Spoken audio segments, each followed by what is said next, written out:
Welcome to the France24 interview. Our guest today is South Korea's Foreign Minister Kang Kyung-hwa. She joins us via satellite from Seoul. Thank you very much for being with us today. Thank you for having me.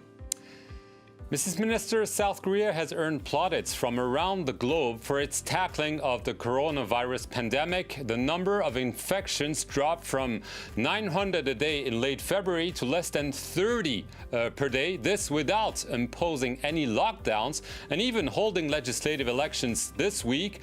What has South Korea done differently? Let me first begin by expressing my solidarity and appreciation for all the medical staff and the frontline workers who are fighting this unprecedented health challenge around the world. I think the work has been remarkably valiant, but also very difficult, and that has certainly been the case in our country as well. My heartfelt sympathies to the victims and the families who've suddenly lost loved ones in this crisis. Governments are fighting this around the world, and so as government, our solidarity with the governments in the midst of this. As you say, things have stabilized here in my country. The numbers of new infections are now under 50, and that's been a continuing trend during the past week. So yes, we have acted quickly and preemptively, and that is not just our philosophy, but is a reflection of our recent experience. You may know that in 2014, we had a terrible ferry boat accident where we lost 304 lives in the midst of a very inept response by the government at the time. And that has been a collective trauma to all Korean people. And the following year, in 2015, we had a MERS outbreak that lasted for about 3 months, didn't affect that many people, but was very highly fatal. And I think the government's reaction then was also initially very intransparent and dismissive, and so heavily criticized. It came around, responded, and contained. So this government has been very determined to be prepared when disaster strikes. We may not be able to prevent disasters from striking, but we can do a lot to prepare so that we can minimize the human suffering and contain the socioeconomic consequences. So from the very beginning, we were of a mindset and a government machinery ready to act quickly and preemptively, and that is what we have done.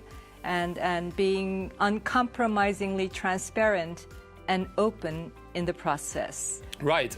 We saw Japan declare a state of emergency, and you've chosen not to impose any lockdown. There are strict social distancing, as they're known, guidelines that have been prolonged. Could you consider harsher measures if you see that indeed the virus is coming back through people coming in or people being reinfected? As I said, our principle has been openness. Obviously, the virus travels with people.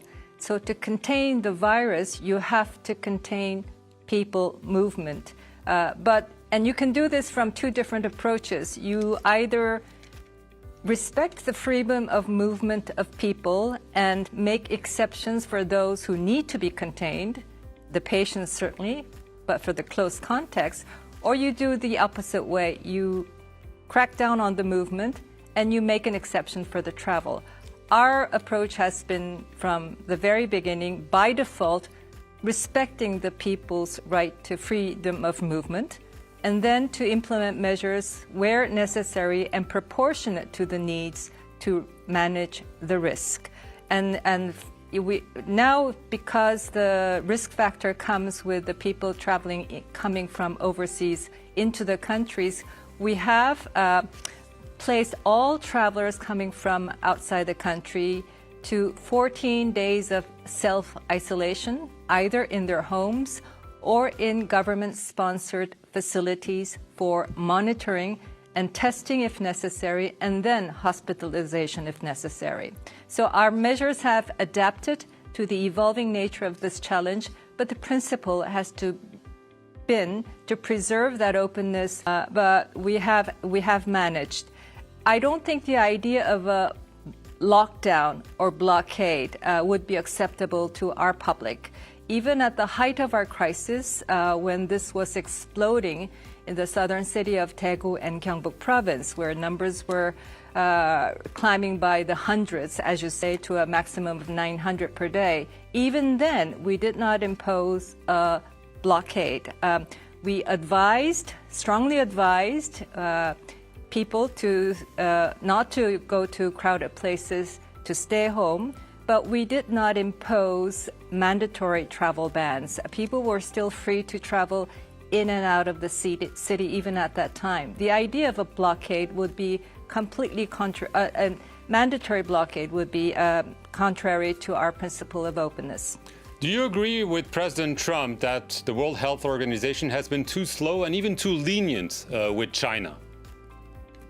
For Korea, the WHO has been a very collaborative and very helpful partner throughout this challenge. We communicate very closely and we support its work.